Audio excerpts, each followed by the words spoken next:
কাকা, হ্যাঁ এই কি করো? কোশনে গাদা চিন্তায় আমার জীবন শেষ। কেন চিন্তা, কেন এত চিন্তা কিসের? এই যে আজকে রোজা 21 না, হ্যাঁ, গেল আবার 25 রোজার দিন তোর চাষি গেছিল মার্কেটে। মার্কেটে ভালো, মার্কেটে তো যাবেই। এই মার্কেটে যা গেছিল আরা গেছিল।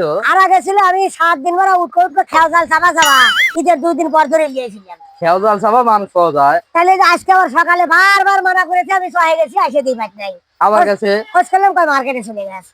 কাকা, কখনো তো 10,000 মারি চলে গেছে। কাম হইছে। তাহলে ঈদের আগে যদি না আসে তাহলে কি করবো না? তাহলে খেয়াল জাল দিয়ে আবার চাবে তাহলে বসতে চিন্তা করছি বাদ না আসা আমার টেনশন পড়ে গেছে না। কাকা, তার তো সর্বনাশ। সর্বনাশ মানে তুই মার্কেটে কি জীবনে গেছাস? না, যায় দেখিস খুব ভিড়, ভিড় মানে মানুষ উঠতেই পাওয়া যায় না। খুব ঝামেলা। তাহলে সব- কিন্তু মার্কেটে যাবো না ঈদের সব আগে। মানুষ মিশা যায়, এটা খুঁজেই বাই করা যায় না। যাবো নাকি, খুঁজে আনবো নাকি? যাও একটু গেলি ভালো হলো নি, তোর চাষির নাম্বারটা নিয়ে যা, একটু খুঁজে বাই করে নিয়ে আসিস। তাহলে আমাকে আর 5,000 দাও, 10,000 নিচে 5,000 দাও, খুঁজে এনে ও দিই। বাবা, তাহলে তোর চাষি আর দেখে থাকবে, আবার উপরে লেগে দাও। তুমি এত ওই তোমার মানুষ উঠে লেগে। তুমি এত যে তাই দেখি।